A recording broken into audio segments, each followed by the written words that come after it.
Non. Bonjour à tous et bienvenue à Pinty vit sa vie. Aujourd'hui je vais vous parler de ce que nous les hommes nous imaginons lorsque nous sommes devant une fille. Et je ne parle pas là de toutes les filles bien sûr, vous l'aurez compris, mais de ce qu'on peut appeler la femme de nos rêves. Le genre de femme qui te fait rêver même quand tu ne dors pas.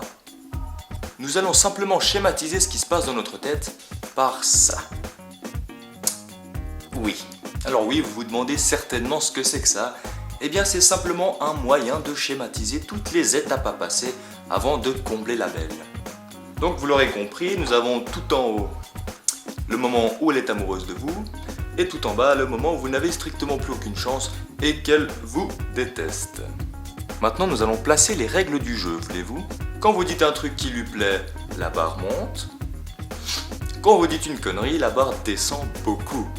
Et d'une seule traite. Mais ce n'est pas si simple que ça en fait, parce que quand vous dites une connerie, la barre descend, non seulement elle descend, mais en plus elle ne permet pas de remonter aussi vite que vous l'aviez fait la première fois. Effectivement, plus vous dites de conneries, et plus la barre aura de la peine à grimper les échelons. En général, quand vous rencontrez la femme de vos rêves, vous êtes à peu près là. Et peu à peu, vous montez, vous montez, vous montez, et vous dites une petite connerie parce que vous êtes allé un peu trop loin et vous croyez que ça irait très vite et vous vous retrouvez au point de départ. Sauf que ça sera plus dur à remonter. Mais je vais vous donner quelques astuces pour ne pas être sûr de redescendre trop rapidement. C'est très simple, il y a des sujets à éviter quand vous êtes en présence d'une femme. L'un des sujets à absolument éviter, c'est le poids. Effectivement, la plupart des femmes veulent perdre du poids.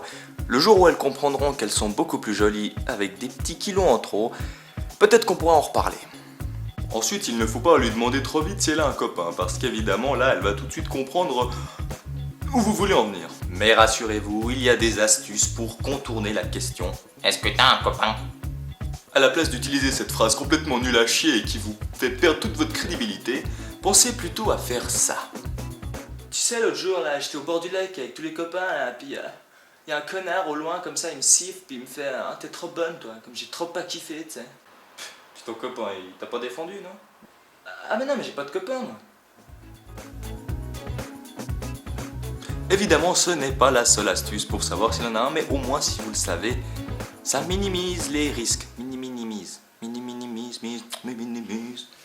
Autre chose à totalement éviter, c'est de la coller. Ça ne sert à rien et en plus vous-même vous verrez que vous avez l'air d'un con. Je trouve que c'est con de coller une femme. Et dernière petite chose, soyez humble. Ne dites pas je suis ci, je suis ça, elle le verra bien assez tôt. Donc une fois que vous savez qu'elle vous plaît, qu'elle n'a pas de copain et que vous lui faites pas totalement chier, vous pouvez commencer à entrer dans l'univers de la drague. Ensuite, et ça ce n'est pas vraiment une technique, mais chacun aura son style personnel ou aura sa passion, quelque chose qu'il aime faire et qu'il fait bien, qui va pouvoir en parler à la meuf. Par exemple, moi c'est le dessin, et d'autres ce sera la musique, enfin moi c'est le dessin en tout cas, donc je n'hésite pas à envoyer des petits dessins, même si pour certains ça fera assez ringard. Alors effectivement ça pourrait paraître con d'envoyer des dessins si vous dessinez un simple petit chat tout mignon qui vous dit « Qu'est-ce que je t'aime toi avec un petit cœur ?» Non. Alors ma technique à moi c'est de dessiner carrément la femme qui me plaît. Ça peut être risqué, mais en tout cas une chose est sûre, ça ne va pas la laisser indifférente. Faites-moi confiance. Bon, il est clair qu'avant de lui donner ce dessin, je m'assure qu'elle connaisse mon style et qu'elle ait lu l'une ou deux de mes bandes dessinées, ce qui aide forcément à éviter les commentaires du genre « Oula, mais c'est moi ça ?» Enfin bon, vous m'aurez compris.